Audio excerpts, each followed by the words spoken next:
Today, October 22, is a very significant day in the history of our beginnings. Welcome to the Adventist History Podcast, Season 2, Episode number 17, Why He Left. Last time we talked about Ludwig Conradi, the tireless, towering German-American leader who basically built Adventism in Europe. We also talked about W.W. Fletcher, who, like Conradi, also left the church, but I promised to release a special episode on why Conradi left the church for our patrons, but as I was working on that special episode, I realized there's some good stuff in here that I wanted everyone to hear. Therefore, this episode doesn't really advance our chronological story. I would have called it episode 16B in season 2, but Apple won't allow me to do that. So here we are. We're going to call it episode 17. Now, the goal of this episode is to explore the reasons why Conradi left the church, because this story, I find, is somewhat foundational to understanding the trajectory of Adventism in the 20th century and beyond. And we're going to see why a little bit when we get to the end of this episode. So before we jump in, let me just say the patrons are not getting this episode as an exclusive. What they are going to get is a video of this episode that will be posted on Patreon. So they get to watch this episode happen. The rest of you all get to hear this episode happen. Same content, just depends if you want to watch a dude talking into a microphone or not. But anyways, up to you. If you want to do that, then join us on Patreon. And you can take a look at the video. All right, let's jump in, guys. I want to begin just with a summary of Conradi's life because it's important to understand the man before we understand his reasons for leaving. And because these episodes come out once a month, sometimes it's hard to remember what happened last month. All right. So he was born, as you may remember, in Germany, 1856, into a Roman Catholic home. He learned Latin, French, Greek, which is incredible, in addition to, of course, German and eventually English. His father died when he was young. Conradi sought his fortune, like so many others, in America. He left both his mother and his Catholicism behind in Germany and worked as a cooper, which means he made barrels, mostly for breweries. He picked cotton and sugarcane in the South before ending up in Iowa, clearing land for a Methodist farmer. Now, the farmer may have been Methodist, but Conradi was living with an Adventist family, and about the age of 22, he became an Adventist. Now, Conradi was then sent to Battle Creek College, and a couple of years later, he finished his 4-year degree. In 18 months, actually. In 18 months, he finished his 4-year degree while working at the Review and Herald office as a typesetter. And at 26, he was ordained to preach.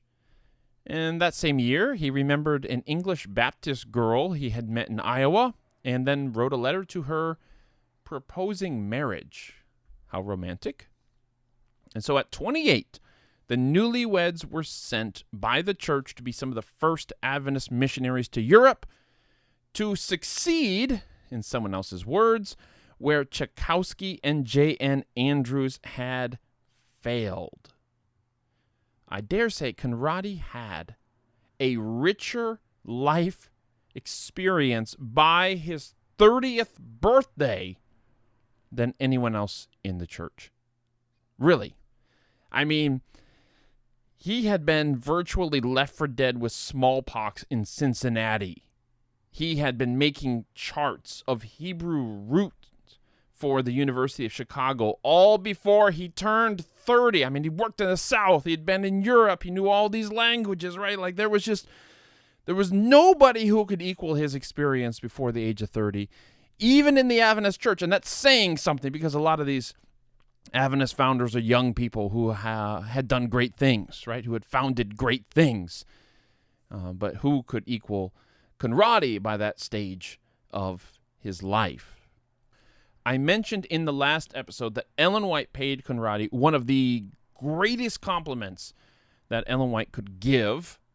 She stood up in front of the 1901 General Conference session, pointed him out, and said that he had been doing the work of several men, and that he did. He didn't just transplant American Adventism into Germany. In some ways, he was trying to refound Adventism there. He knew that a story about a Baptist farmer named William Miller in New England who predicted that Jesus would come in 1844 wasn't going to impress very many people in Europe. So he portrayed Adventism as the natural heir to the Protestant Reformation. That, my friends, his fellow Germans could understand, right? Now, over the course of his career, we've mentioned that he crossed the Atlantic 70 times or so. He established Adventist outposts in Egypt, Ethiopia, South America, and Syria. There are pictures of him on Mars Hill in Greece and before the Temple of Heaven in Peking, China. Conradi was the reincarnation in many ways of James White. He was like James White plus. And I suppose it's just as likely that James White type people either burn out and leave the church or they die young, as it is that they get to have an Adventist funeral dying of old age. These people, these James White type people, these hard drivers, these innovative, disciplined, utterly focused people are just as likely to burn out or to die young than they are to grow old. And so it shouldn't surprise you that there was more fear of Conradi than there was love for him in Europe. Right? He got the job done, didn't he? He didn't necessarily make friends with everybody, but he got the job done. He did the work of several men.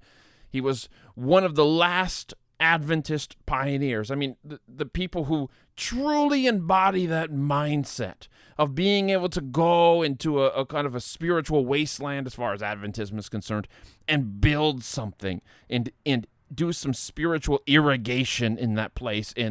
And you take a handful of people and you turn them into thousands and tens of thousands and hundreds of thousands over the course of your life. He had that mindset. He was tough like that. Now, in hindsight, the seeds for Conradi's defection appeared to be planted during the Ballinger defection at the turn of the 20th century. Now, I'm kind of sorry for not covering that whole story more than just a passing mention. But at the time, we had Jones and Wagner going off the rails, and I knew Kellogg was just coming around the corner, and it's like, I don't know, I didn't want Adventist history to just be this story about people who left, right? I wanted to cover some other things as well. So I kind of skipped over Ballinger a little bit, but maybe I shouldn't have. Ballinger also doubted the sanctuary doctrine. You're going to find that as a common theme among these prominent people who leave the Seventh-day Adventist Church. Doubted the sanctuary doctrine, doubted Ellen White's inspiration, right, her prophetic gift. Conradi defended both doctrines at the time, but Ballinger seems to have rattled Conradi in some way. He planted seeds in Conradi's life that would bear fruit over the next few decades. And by 1910, the idea was floating around that Conradi was undermining both the Adventist sanctuary doctrine and the inspiration of Ellen White. Those two things all go together. Ellen White is kind of like at the door of Adventism. You can sometimes get in around her, but you can't get out without going through her, without dealing with her, right? Because if she's truly a prophet, you just don't walk away from a prophet, right? You gotta deal with that. So that's why she tends to pop up in a lot of these objections people have to Adventism. All right, so he was accused of undermining the sanctuary doctrine, accused of undermining the inspiration of Ellen White as early as 1910. And on the latter charge, Conradi claimed to have never gotten a rebuking letter from Ellen White and always remained on good terms with her. We know that Daniel's got some letters from Ellen White, right? A lot of people did. Well, you're not doing right. You need to change this, whatever. They got testimonies from Ellen White. These are the testimonies that Holmes was so obsessively searching for in the General Conference vault, trying to find something, some kind of dirt, some kind of counsel against Daniels that he could use to get Daniels fired. And, Conradi was happy. Never got a testimony of correction from Ellen White. Always remained on good terms with her. He was adamant about that. Now, that may be true, but let's just say it helped his relationship with Ellen White that he worked on the other side of the world than Ellen White, and that he wrote in other languages than English.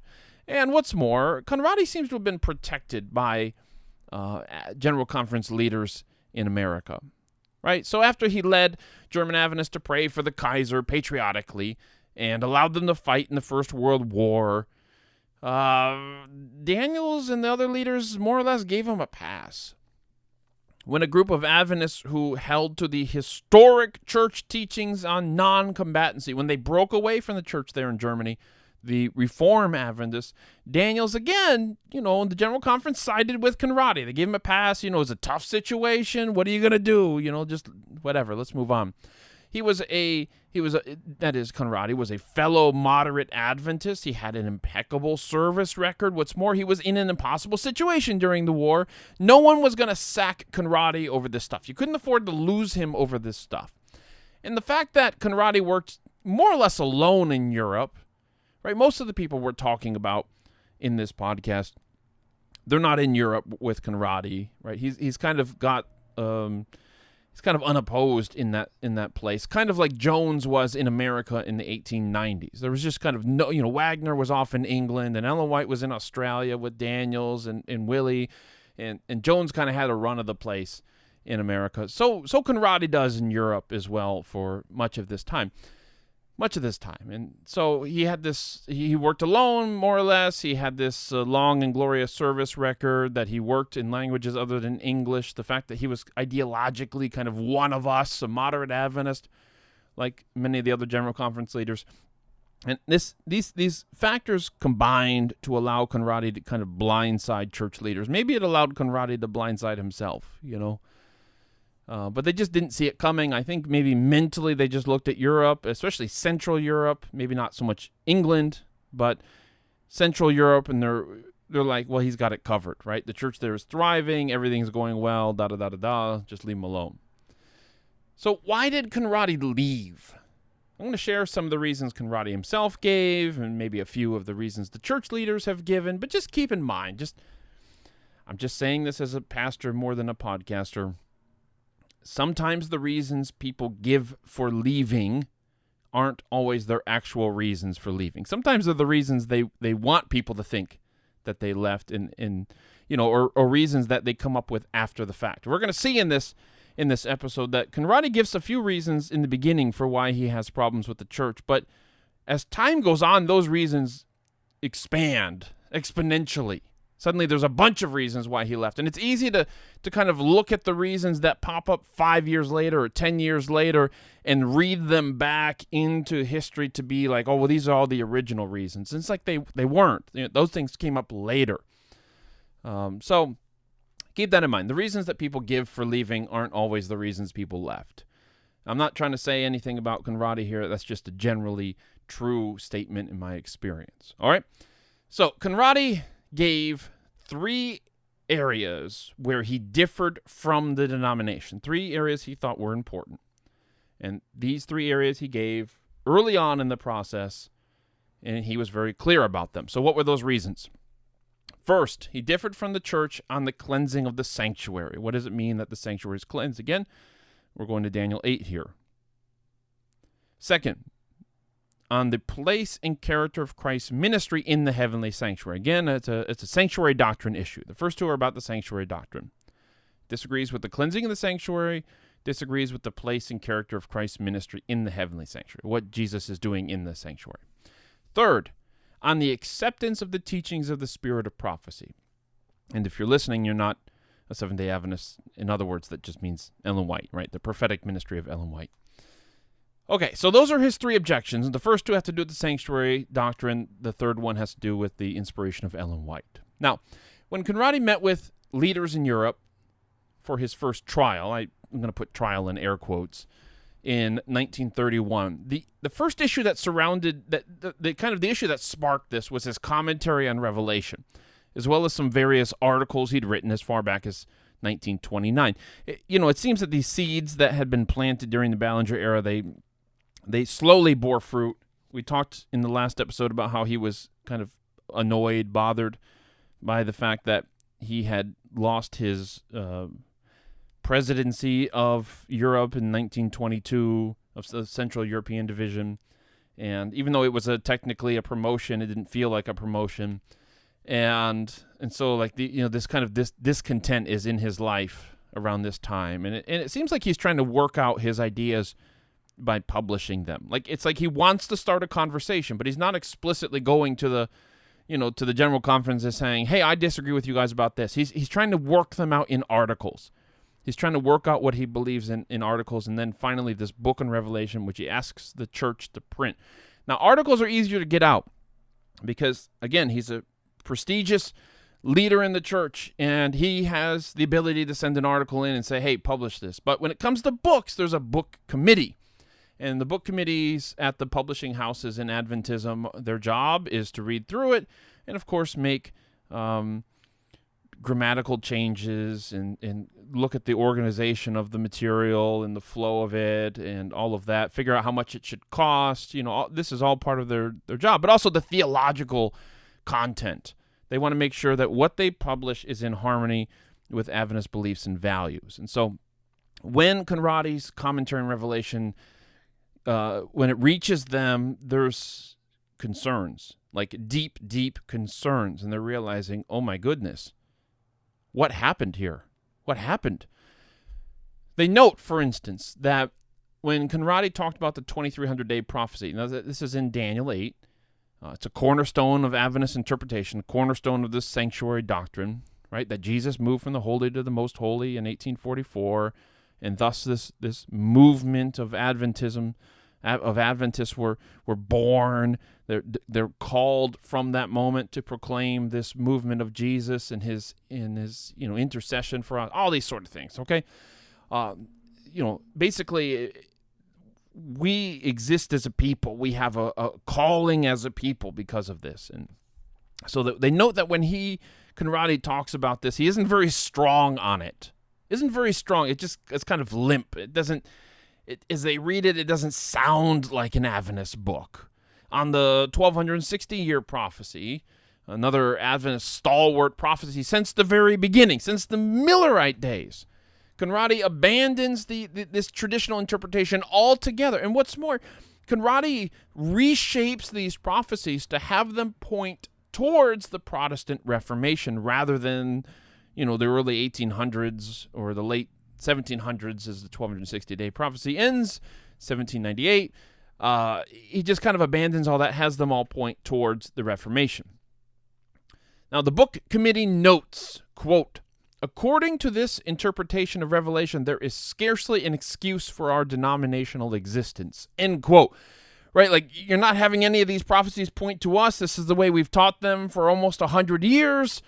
And if they don't point to us, if they point to something else, then why do we even exist, right? Like, what's the, how can you not talk about that, Conradi? How can you not, defend Adventism, explain Adventism? Isn't that the point of a commentary on Revelation? Like, if we're not part of these prophecies in Daniel and Revelation, then how, in what way is this an Adventist book?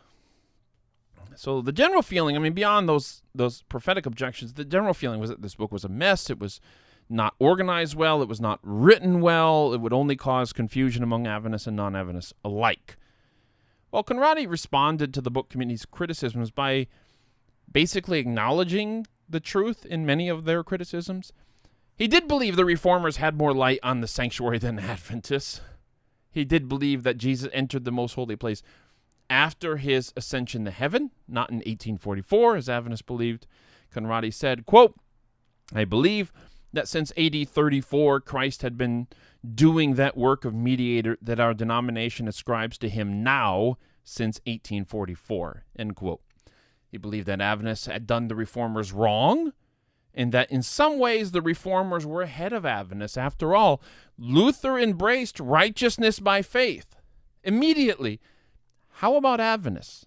Why did it take until 1888? And even then, has it stuck with us as a people?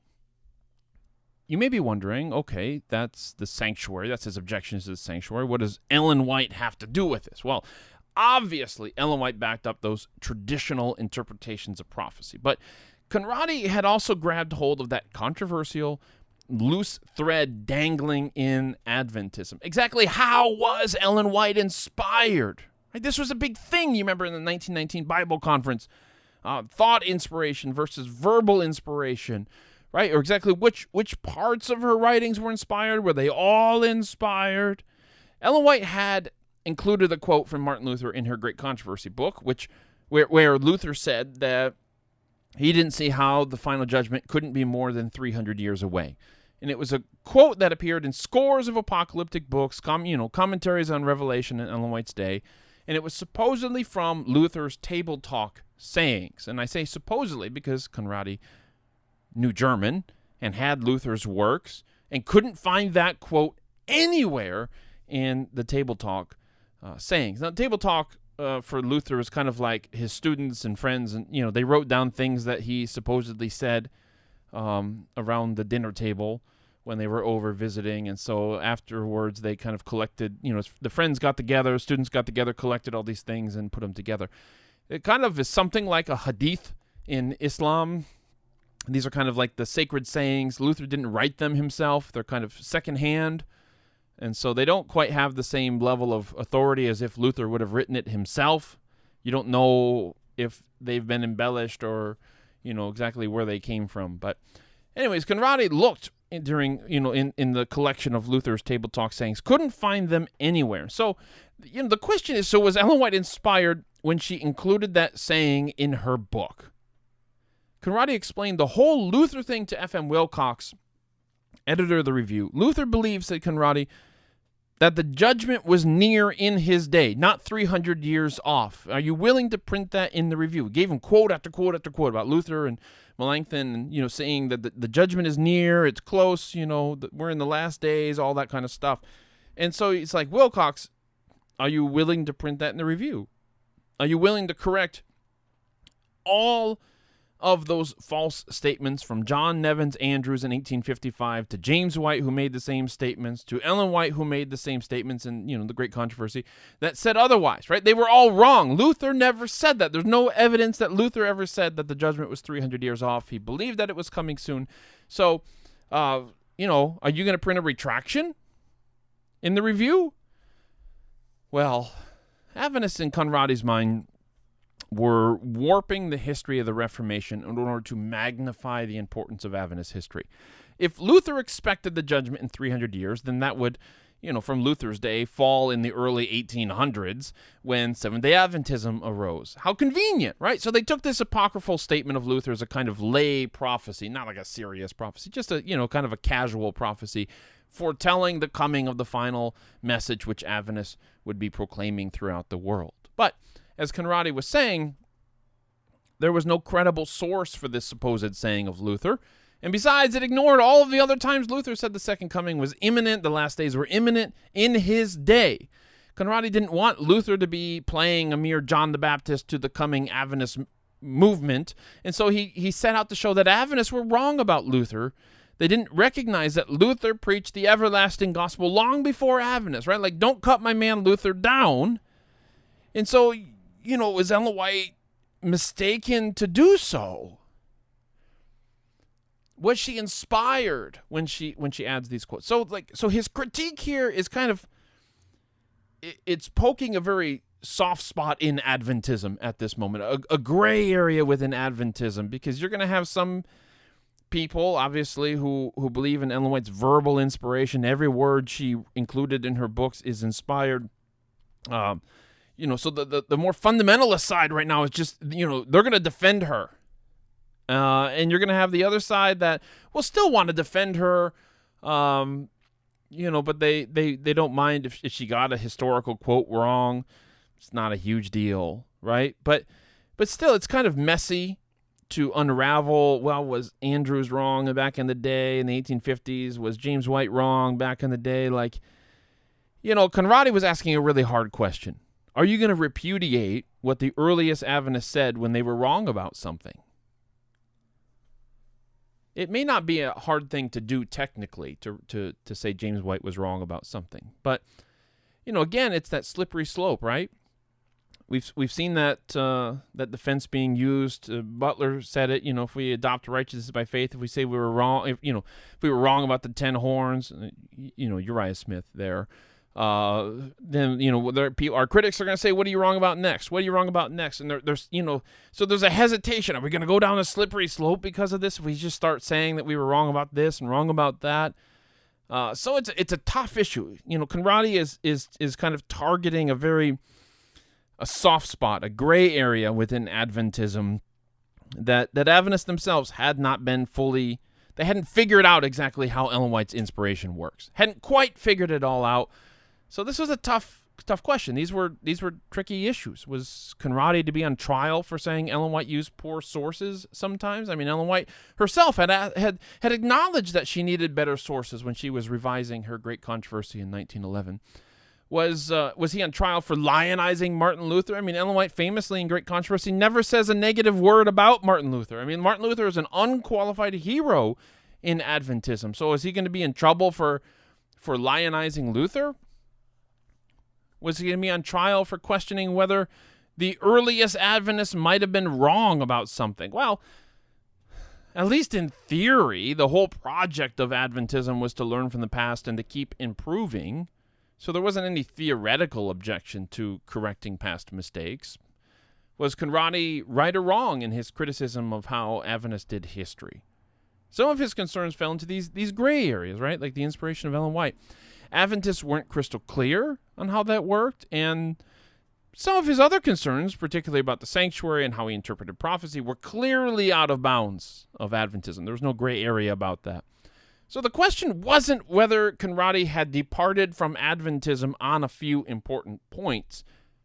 The question was what it meant that he had departed from Adventism on a few important points.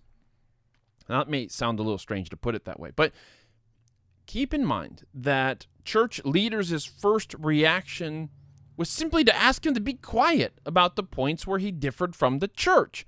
C.H. Watson, the General Conference president, said it best, quote, "We do not want to attack you, but as shepherds of the flock, we must protect the flock in the way that seems best to us," end quote. Which is to say, the General Conference only wanted to protect the members from heresy, not to attack Conradi as a heretic. It was only when Conradi couldn't keep quiet about his ideas, as inevitably happens, okay, that the church leaders removed his credentials and kind of moved against him. But before they did so, they carefully studied his ideas. They formed a committee to deal with it. They knew they didn't agree with him. That was a foregone conclusion, right? But they had to be able to defend their disagreement. And the leaders there realized that Adventists hadn't carefully defined their sanctuary doctrine. I mean, there were parts of it that were pretty much set in stone, and other parts of it that, some people believe one way, some people believe the other way.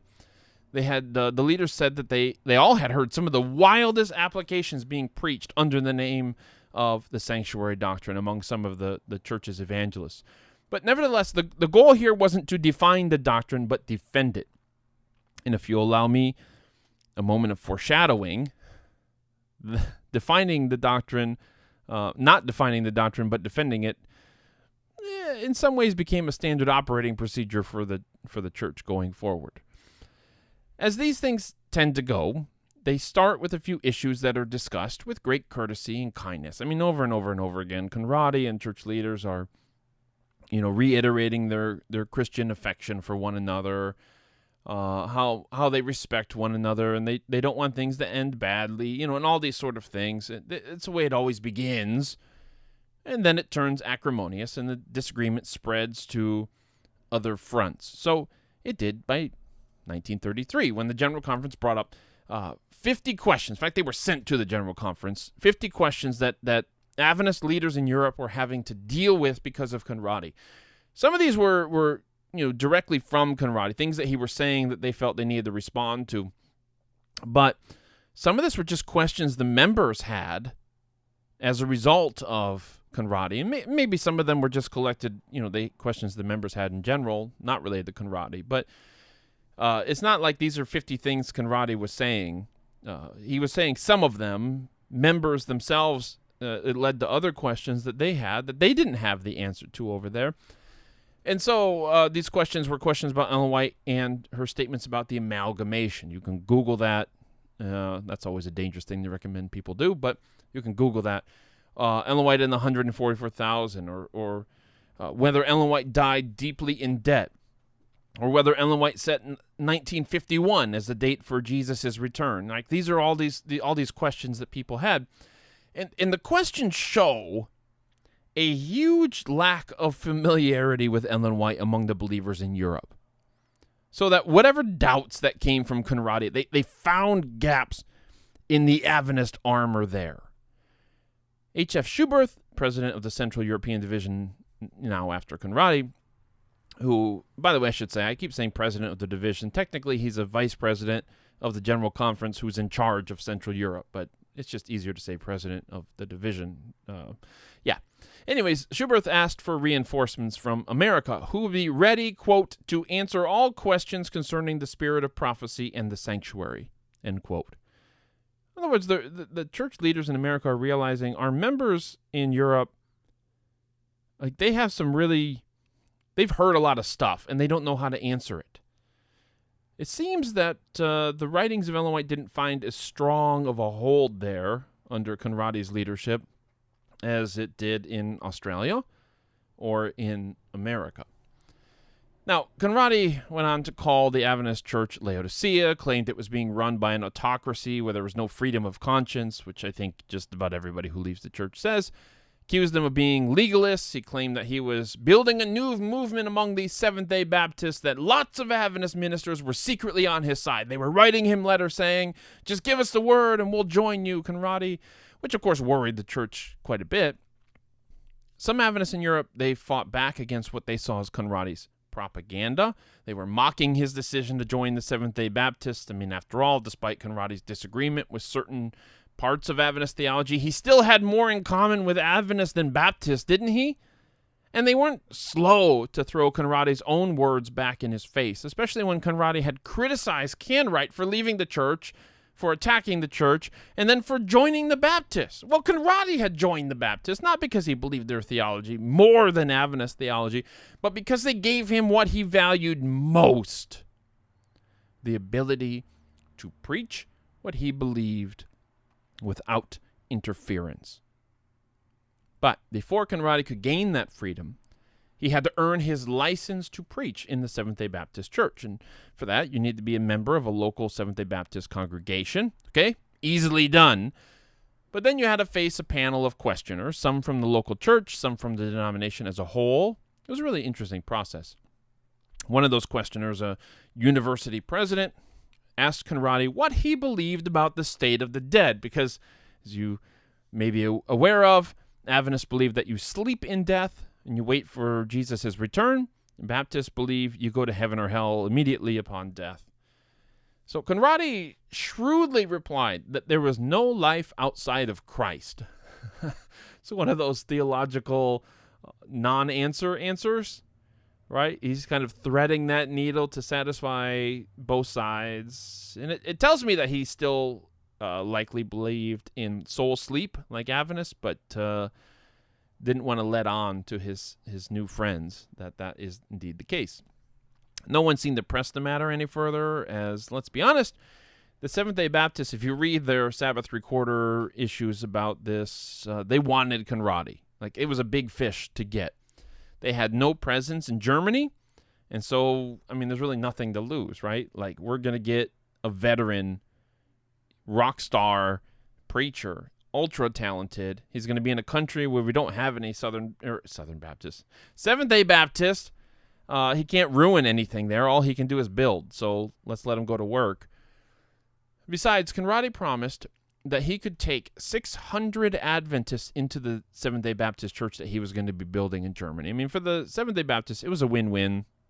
A Baptist there who was present at Conradi's interview for get his preaching license, the Baptist cheekily asked one of the questioners, he actually asked the university president guy, quote, "If we give Elder Conradi freedom of our denomination to preach and believe as he sees fit, will we be left our freedom to continue to believe as we have heretofore seen fit?" End quote. Which just goes to show that many Baptists didn't understand why their leaders were so keen to land Conradi as a recruit. I mean, the guy's basically saying, yeah, if we give him the freedom to preach whatever he believes, do we still retain the right to believe whatever we want to believe, right? He didn't expect Conradi to be preaching Seventh-day Baptist theology. They still saw him as a Seventh-day Adventist, and they're like, all right, whatever. Well, one Adventist who was helping the Seventh-day Baptists with their General Conference in 1932 happened to meet Conradi there. He was invited to speak, and they had a frank conversation. I mean, Conradi was surprised to see a Seventh-day Adventist at the Seventh-day Baptist General Conference, but this is what they did. We've talked about this in prior episodes, that Adventists and Seventh-day Baptists worked together very closely, especially in the 1860s and 70s. They were on largely good relations, and so they helped each other out. Well, this Adventist who was there happened to meet Conradi. They had a frank conversation about his reasons for leaving, and Conradi repeated his grievances, added more. It wasn't just a theological issue for him. Very tellingly, he told this Adventist, quote, 2 years ago was my golden anniversary in the ministry. 50 years I had preached this message, and my brethren never sent me a postcard even, end quote. So you get the impression that it wasn't just a theological issue for Conradi. Now, there were a million issues being debated between both sides. These just blossomed and grew. And if you ask me what was going on, this is the story of Conradi I would tell you. Ballinger helped shake things loose in Conradi. He began nursing some doubts and differences, but largely kept them to himself. When he was replaced as president of the Central European Division, this shook him loose even more. He began writing articles and books in order to develop his ideas, to kind of flesh them out, see where they go. And when the church predictably shot them down, right, they're not going to publish them underneath the Adventist name, his ties to the church began breaking, and it felt like 50 years of service meant nothing, that he didn't have breathing room to believe as he felt called to believe. And what began with a few disagreements in Christian charity evolved into a war raging on several fronts as he discovered new disagreements and fresh grievances. It was like watching a couple go through a divorce. First, they began kind of moving away from each other silently. Maybe they don't even realize it themselves. Second, it comes out in the open. They realize they should split up. They're not good for each other anymore, but they promise to be friends forever. Michael W. Smith. Third, it all breaks down and becomes bitter, acrimonious. The past begins to be rewritten. And suddenly the little things you actually didn't mind all of those years were the most unbearable burdens you had to carry. Speaking of the past being revised, Conradi did plenty of it. And this is what you do when you separate yourself from a denomination or a marriage. You have to redefine yourself, often by showing how your husband or your former church did you wrong. So in 1934, Conradi published a book calling The Origins of the Adventist Church as corrupt, and those early Adventists dishonest. And a few years later, he wrote a history of the Seventh-day Adventist Church, which really wasn't a history of the Seventh-day Adventist Church, but he called Adventism a rather strange mixture, and writes that Ellen White herself claimed to be infallible, which is completely untrue, and he knew it. But the divorce was finalized, history was revised to fit the new reality, right? So it wasn't a story of I gave 50 years to this denomination, 50 years of excellent service, they didn't show gratitude. Now they're a false denomination, right? I escaped these people, kind of a shift in tone. He's kind of rewriting history in that direction. And Conradi, with this history revised, he was free to die in peace, which he basically did after writing those two books. Well, who wins in such a divorce? I mean, nobody wins.